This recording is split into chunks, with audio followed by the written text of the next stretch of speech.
దగ్గర దాడిపైన సీఎం చంద్రబాబు సంచలన వ్యాఖ్యలు చేశారు. రాజకీయ పార్టీలు రాజ్యాంగబద్ధంగా వ్యవహరించాలన్నారు చంద్రబాబు. ఉద్రిక్తతలను దారితీసే చర్యలు తప్పవు అని చెప్పి హెచ్చరించారు ఆయన. ఇక శాంతి భద్రతలు విషయంలో రాజీ పడేది లేదన్నారు. చట్టం ఉల్లంఘిస్తే పార్టీతో సంబంధం లేకుండా చర్యలు తప్పవన్నారు ఆయన. ప్రజల భద్రతే అత్యంత ప్రాధాన్యమన్నారు. మైలవరం టీడీపీ నాయకులపై కూడా కేసులు నమోదు చేసినట్టుగా సీఎంకి తెలిపారు అధికారులు. దీంతో పోలీసులు నిష్పక్షపాతంగా వ్యవహరించాలని చంద్రబాబు ఆదేశాలు జారీ చేశారు. సో దీనికి సంబంధించి చంద్రబాబు ఒక ట్వీట్ చేశారు. సో చంద్రబాబు చేసిన ట్వీట్ సంచలనంగా మారింది. ఇప్పుడు రాజకీయ పార్టీలు రాజ్యాంగబద్ధంగా వ్యవహరించాలన్నారు. మాజీ మంత్రి అంబటి రాంబాబు అండ్ జోగి రమేష్ ఇద్దరిపైన వరుసగా టీడీపీ నాయకులు కార్యకర్తలు దాడి చేయడాన్ని ఆయన సైతం తప్పుబట్టారు. సో ప్రస్తుతానికి ఆయన తప్పుబట్టమే కాదు, నిష్పక్షపాతంగా వ్యవహరించాలి, ఎవరైనా సరే వారిపైన పోలీసులు ఒకే రకమైన చర్యలు తీసుకోవాలి. మైలవరం టీడీపీ నాయకులపైన కేసు నమోదైన విషయాన్ని కూడా అధికారులు చంద్రబాబు విషయం దృష్టికి తీసుకువడంతో ఆయన దాన్ని కూడా సమర్థించారు. సో ఎవరైనా సరే శిక్షలు తప్పు అంటున్నారు. చట్టాన్ని ఉల్లంఘిస్తే ఏ పార్టీ అనేది సంబంధం లేకుండా చర్యలు తీసుకోవాలని కూడా ఆయన ఆదేశించినట్టు తెలుస్తోంది. ఎస్, మా ప్రతినిధి ఏపీ ఇన్పుట్ ఎడిటర్ కృష్ణమోహన్ సిద్ధంగా ఉన్నారు. ఎస్ కృష్ణమోహన్, సో చంద్రబాబు పార్టీలకు అతీతంగా ఎవరైనా సరే శిక్షలు తప్పు అంటున్నారు ఆయన. సో మరి కాసేపట్లో మరిన్ని అప్డేట్స్ అందించే ప్రయత్నం చేస్తారు కృష్ణమోహన్. ఒకసారి మనం ట్వీట్ చూస్తున్నాం. The criminalization of politics has been the core culture of the YSRCP party and lawlessness was a hallmark of its tenure. We established the rule of law in 2024. ఇది ఏదైతే జరిగిందో ఆ రోజు ఘటనకు సంబంధించి, అంటే అంబటి రాంబాబు రిమాండ్కి సంబంధించిన విషయంలోన నిన్న చేసిన ట్వీట్ ఇది. They are very unhappy and frustrated to see everything they once destroyed being rebuilt. వాళ్ళు గతంలో చేసినటువంటి తప్పులు కూల్చివేసిన పైన ఒక వ్యవస్థ పైన తిరిగి మళ్ళీ పునర్నిర్మాణం జరుగుతుంటే ఓర్చుకోలేకపోతున్నారు. However the law is supreme and we must uphold the law and order we have established will not allow anyone to violate the rule of law. So ఎవరైనా సరే ఎట్టి పరిస్థితుల్లో అతిక్రమిస్తే ఊరుకునే ప్రసక్తే లేదని చంద్రబాబు చాలా ఘాటుగా స్పందించారు. రైట్, మా ప్రతినిధి ఏపీ రిపోర్టర్ కృష్ణమోహన్ సిద్ధంగా ఉన్నారు. ఎస్ కృష్ణమోహన్, సో వరుసగా దాడులు జరుగుతున్న అంశం పైన చంద్రబాబుకు రియాక్ట్ అయ్యారు. పార్టీలకు అతీతంగా నిష్పక్షపాతంగా చర్యలు తీసుకోవాలని చెప్పి చంద్రబాబు ఆదేశాలు జారీ చేసినట్టు తెలుస్తోంది. ఎలా ఉండబోతోంది? ఇక నెక్స్ట్ ఏదైనా ఆలోచన చేయాలన్నా కూడా, లేదు మాజీ మంత్రి అన్నారనో లేకపోతే వైసీపీ నేతలు తప్పుగా దూషించారనో ఆలోచన చేయాలన్నా కూడా ఇది టీడీపీ కూడా హెచ్చరికనైనా, టీడీపీ కార్యకర్తలు కూడా వార్నింగ్ అనే చూడాలా? డెఫినెట్ గా ఆయన చాలా క్లియర్ గా ఈరోజు చంద్రబాబు అయితే చెప్పిన పరిస్థితి ఒకటి, జోగి రమేష్ ఇంటి మీద జరిగిన దాడి వ్యవహారంలో మైలవరం టీడీపీ నాయకులపై కూడా కేసులు నమోదు చేసినట్టు చెప్పారు. ఆయన చాలా క్లియర్ గా చెప్తున్నారు, మీరు రాజ్యాంగబద్ధంగా ఎవరైనా సరే వ్యవహరించాలి, ఉద్రిక్తతలకు దారి చేస్తే అది తమ పార్టీ వాళ్ళైనా వేరే పార్టీ వాళ్ళైనా సరే చర్యలు తప్పవు. శాంతి భద్రత విషయంలో మాత్రం ఎక్కడ రాజీపడే ప్రసక్తే లేదు.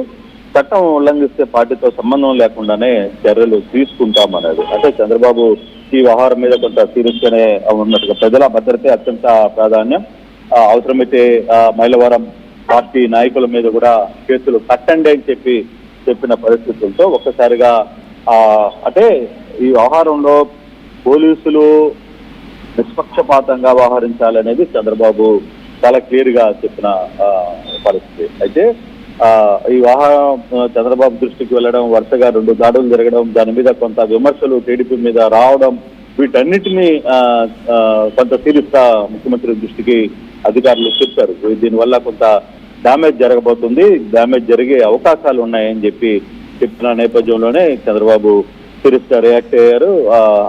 ఏదైతే జోగి రమేష్ సంబంధించిన ఆహారంలో దాడులకు జరిగాయో, లేకపోతే అతని మీద దాడి చేసే ప్రయత్నంలో కొన్ని అసాంఘిక శక్తులు పనిచేసాయో వాటన్నిటి మీద కూడా చర్యలు తీసుకోవాల్సింది.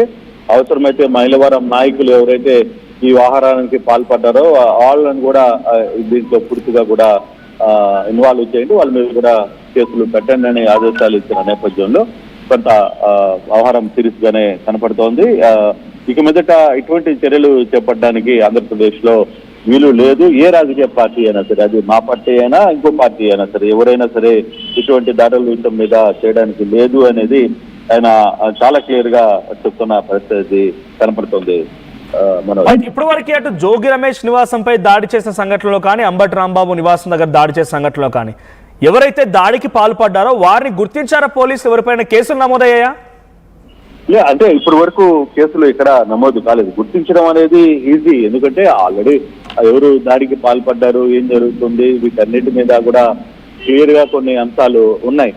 అయితే ఈ వ్యవహారం మీద ఎక్కడ రాజీ చేయడానికి లేదు, అక్కడ ఎవరెవరు ఉన్నారు, తర్వాత వాట్సాప్ లో ఎవరు ఈ మెసేజ్లు పెట్టారు, ఉదయం మధ్యాహ్నం 12 గంటకి స్థానికంగా ఉన్న కొంతమంది టీడీపీ నాయకులు దాని మీద వాట్సాప్ మెసేజ్లు పెట్టడం, అదంతా కూడా షేర్ చేయడం, మైలవరంలో ఉన్న ఎప్పుడూ లేని కల్చర్ ని మైలవరంలో తీసుకురావడం, దాన్ని కొంతమంది ఎమ్మెల్యేలు కూడా సపోర్ట్ చేయడం, ఇటువంటివన్నీ కూడా పోలీసులు సేకరిస్తున్నారు. ఆ వీడియోస్ కావచ్చు, జరిగిన దాడి సమయంలో పోలీసులు అక్కడే ఉన్నారు, ఎవరెవరు ఏం పని చేశారు, తర్వాత దానికి సంబంధించిన వీడియోస్ అన్ని కూడా ఉన్నాయి వాళ్ళ దగ్గర.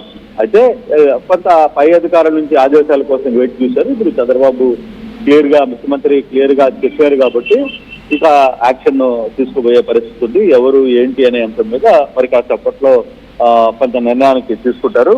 దాన్ని బట్టి ఎవరిని అరెస్ట్ చేయాలి ఏంటి అనే అంశం మీద కూడా కొంత యాక్షన్ తీసుకున్న పరిస్థితి కనబడుతుంది. రైట్, ఆ దిశగా అడుగులు పడుతున్నాయా అంటే ఎవరైనా సరే ఉపేక్షించకండి, వారిని గుర్తించండి, వెంటనే వారిపై కేసులు నమోదు చేయండి అనే రకంగా ఇప్పుడు చంద్రబాబు చెప్పిన నేపథ్యంలో ఆ దిశగా అడుగులు పడుతున్నాయా? పోలీసులు ఎవరైనా ఇప్పుడు విచారణ పేరిటనో లేకపోతే వాళ్ళు చేసిన ఆ వీడియోస్నో లేకపోతే కలెక్ట్ చేసే పనిలో ఉన్నారా? మనోజ్, బేసిక్ గా పైనుంచి ఆదేశాలు అయితే వచ్చాయి, మీరు ఇటువంటి వాహనాలని తిప్పుకొట్టండి, దాన్ని ఎవరిని ఉపేక్షించద్దు అని. అయితే కింద స్థాయిలో ఏం జరుగుతుందో చూడాలి. కేసులు కట్టాలి, ఎవరెవరిని అదుపులో తీసుకున్నారో తెలియాలి. ఇదంతా ఇంకా ప్రాసెస్, ఇంకా అసలు ప్రాసెస్ స్టార్ట్ కాలా. ఓన్లీ ముఖ్యమంత్రి ఆదేశాలు జారీ చేశారు, అధికారులు చెప్పారు. సో ఇప్పుడు ఏం జరగబోతుంది, ఏమి యాక్షన్ తీసుకుంటారు, ఎవరెవరు దీంట్లో సొంతదారులు, పాతదారులు, దీంట్లో ఎవరెవరిని పెట్టాలి, ఎవరిని తీయాలి అనేది కింద స్థాయి అధికారులు నిర్ణయిస్తారు. సో దాన్ని బట్టి ఫర్దర్ గా ఏం జరగబోతుంది, ఆ దిశగా నడుస్తుందా లేదా అనేది ఒక రోజు పోతే గానీ మనకు అర్థం కాదు. లేదు, దాన్ని కూడా ముఖ్యమంత్రి ఆదేశాలను కూడా కాదని చెప్పి స్థానిక నేతలు ఏం చెప్తే అది చేస్తారు అని చెప్తే మాత్రం కొంత ఇష్యూ అయ్యే పరిస్థితి చాలా స్పష్టంగా కనబడుతుంది. Right, thank you Krishnamohan, thank you for the update. So మొత్తంగా ముఖ్యమంత్రి చంద్రబాబు మాత్రం శాంతి భద్రతల విషయంలో రాజీ పడేది లేదు, ఎవరైనా సరే పార్టీలకు అతీతంగా నిష్పక్షపాతంగా చట్టాన్ని ఉల్లంఘిస్తే పార్టీలతో సంబంధం లేకుండా కేసులు పెట్టండి, వారిపై చర్యలు తీసుకోండి అనే రకంగా హెచ్చరించారు. మరి దీంట్లో చాలా మందిని ఇప్పుడు నిజంగానే మాటలు పరిగణలోకి తీసుకున్న పోలీసులు చాలా మందిని ఈ కేసులో జోడించాల్సిన అవసరం ఉంటుంది. చాలా పేర్లు నమోదే అవకాశం ఉంది. పలువురు ఎమ్మెల్యేలు కూడా ఉన్నారన్న అంబటి రాంబాబు ఇంటి దగ్గర కానీ లేకుంటే జోగి రమేష్ ఇంటి దగ్గర కానీ దాడి జరిగిన ఘటన పైన ఒకసారి మా ప్రతినిధితో సురేష్తో జోగి రమేష్ ఎక్స్క్లూజివ్ గా మాట్లాడుకొచ్చారు. జోగి రమేష్ ఏం మాట్లాడారో చూద్దాం. జరుగుతున్నటువంటి దాడి ప్రజెంట్ ఆ పరిస్థితి మీకు చూపించారు కదా. కుటుంబ సభ్యులు అందరూ ఉన్నారు, మా నాన్నగారు ఉన్నారు, భార్య పిల్లలు అందరూ ఉండగానే